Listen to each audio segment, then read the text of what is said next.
லோக்பால் மசோதாவால் மட்டும் ஊழல் ஒழிந்து விடாது என்று காங்கிரஸ் துணைத் தலைவர் ராகுல் கூறியுள்ளார்.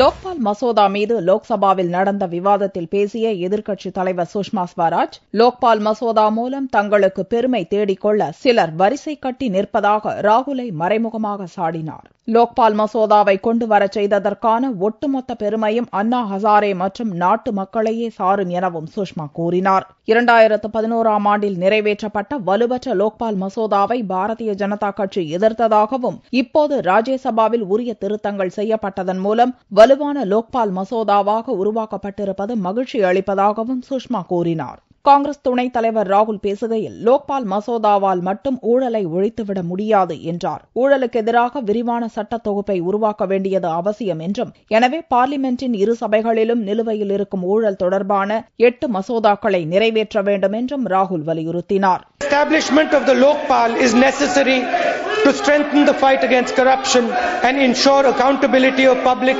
officials to the people. The Lokpal bill alone is not adequate to fight corruption.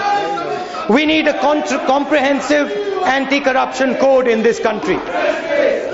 The UPA government has developed a powerful anti-corruption framework consisting of 8 new central laws. Even after the passage of the Lokpal bill, 4 of these laws still remain pending in the Lok Sabha and 2 in the Rajya Sabha. I believe it is our responsibility to complete our unfinished work in our fight against corruption.